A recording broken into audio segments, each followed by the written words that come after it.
Have you ever seen a small child in his father's arms? One little hand clutches the lapel of his father's jacket, while his head presses against that strong, protective chest. Tensions may be all around, but the child is not threatened because he feels safe. This safety is no longer present in our world today. The greatest want of our world is the want of men, good men, men who will not be bought or sold, men who in their inmost souls are true and honest, men who do not fear to call sin by its right name. The Almighty God have set the foundations. God first, Christ second, man third, and woman fourth. Therefore build your house like the wise men on the almighty foundations where you built for eternity. Oh, my name is Dalheart McFadzean. I do various things, but predominantly I do graphic design. I'm a graphic designer. My family has always been church goers. I've always been sent to church, so I've always believed in a higher power. But it wasn't until like further down as I got older that these things started to make sense. I had moved to Cayo recently, when this happened. We were having a crusade. I used to drive the bus for the crusades. I don't believe that's the one that you were baptized at, but so one evening I felt a pain, and I was like, okay, that's different. And no matter what I did, the pain felt, it wasn't excruciating. And so I've heard of people saying, my first thing that came to mind was it could be appendicitis, it may not be. So it's the lower right side of my belly. And so I touched it and felt a little bit of pain. I heard other people say when their pain is excruciating, they start vomiting and all that stuff. Mine was just a little touch. So, at the time, the crusade was in the park behind my girlfriend's house, the girl I was dating. And so I went to her house and I lay down in the chair. Until the service was over because I was feeling the pain. And it gave me something to eat. I ate a little bit, and then service was over, got in the bus, took everybody home, and the ride was bumpy, so I started feeling the pain. Got home the night, got in the bed, and I lie down, and it's the pain started to feel, it's a little bit more. Thankfully, where we are living, this was on Loma Luz campus, so Dr. Lasso lived next door. He had just moved to Belize a few years earlier. So I told him, I said, I went over and I knocked on the door and I said, Doc, something it's not right.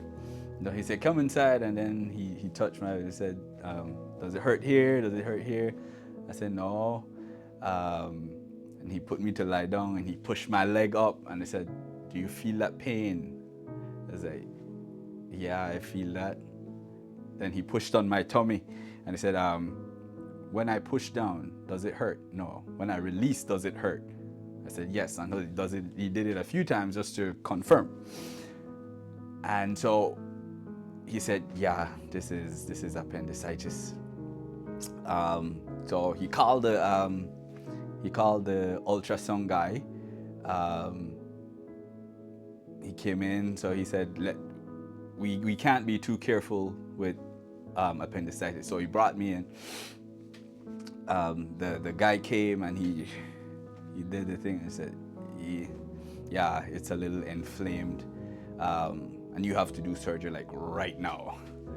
Right, same night you have to do surgery like right now. So I used to work here at the hospital, and so they brought in. The doctor Lasso came in. They did the, they did everything. Put me on the bed, and they gave me a shot in my back. They just wanted to kill the lower part of me. And so while they were doing that, the doctor was rubbing my tummy to clean it, and he's like, "Hey, you're." I told him, I'm still feeling that, and he said, "You sure?" I was like, "Yeah." He said, it should die off, and he's doing all that. I said, "I'm still feeling that." And then so his wife said, "Okay, I'll give you something to eat." And I don't remember anything else after that. When I woke up, I couldn't feel my legs, and I remember I was like, call the nurse. "Hey, I can't feel my legs. It's an ugly feeling. Can you give me something to put me back to sleep?"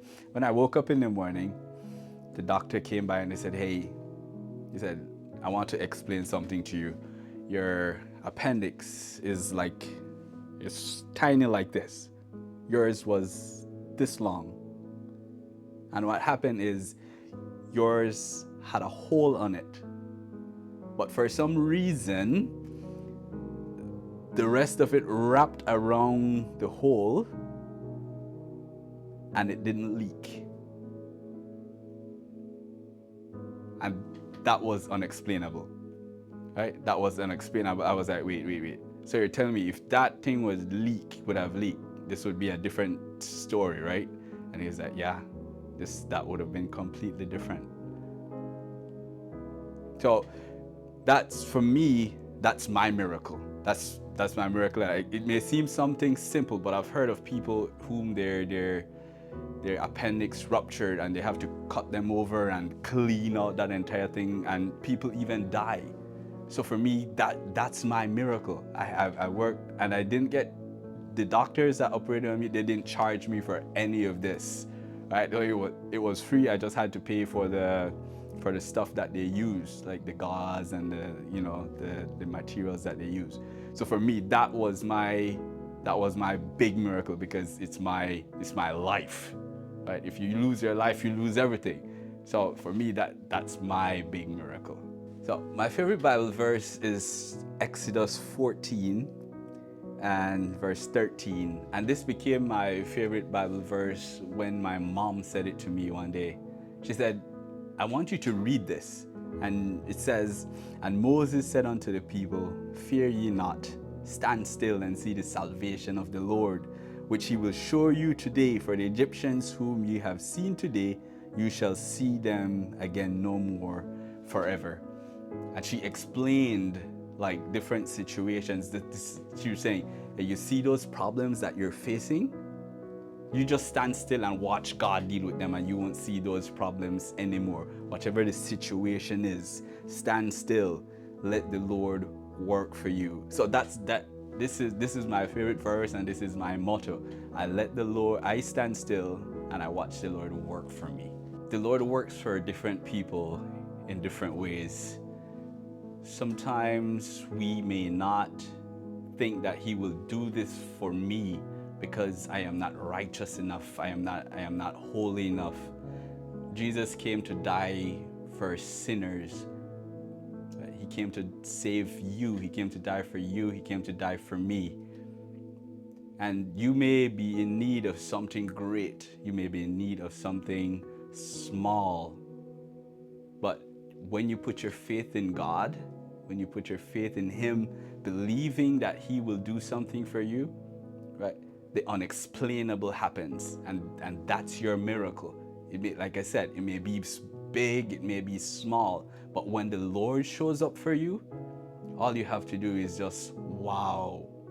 Right? And he's done that for us many times in my family. There's many times in my family there are things that we simply can't explain, and a lot of it was in the case of financial needs. We've literally seen hundreds of thousands of dollars in bills just disappear, right? Or the money came out of nowhere, simply because my family, my brothers, my sisters, we are a praying family. We set aside time for prayer and fasting, and we just leave it into the hands of God. And we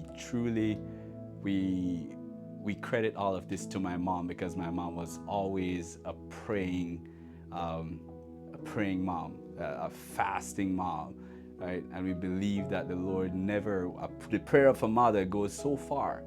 And we believe that that prayer, even though she's gone, waiting to be resurrected, that her prayer is still holding and keeping my family and my brothers and sisters today. So your miracle is just waiting. Just put your faith in God. Whatever it is that you need, the Lord always surprises us.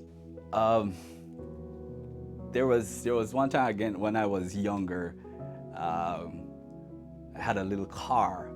We call it Butter Bang because it made a lot of noise. And I was speeding home one day with my cousins, and I think this was my first miracle, because it felt, there's no other way to explain it. We were speeding because we were almost out of gas, and I wanted to get home before I got out of gas. And there was a big curve that's called the Tamales curve, where we grew up. And as soon as we hit the curve, the car went straight instead of taking the turn. And there was a post, there was a light pole, like right in the direction the car was heading. I wasn't an experienced driver, and it was a manual car, and I went to hit the brake, and I felt plainly that somebody hit my foot, pushed my foot off the brake, because if I would have hit the brake, it would have been like this, because of the direction of how we were going. And so when the car stopped, it was a little bit off the road. When the car stopped, I told my cousin, guys, you would not believe what I just experienced, what I just felt. I was all for pushing the brake, and my foot, I felt plainly that some pushed my foot off the brake. It didn't even get to touch it. It just pushed it off. I was like, whoa, yeah, the Lord has a purpose for me. And there are many more stories like that where the Lord, by believing and trusting and seeing Him working in people's lives around me, it's hard not to believe that miracles don't exist, and that I can encourage somebody to say, hey, your miracle is just around the corner. It's just believe.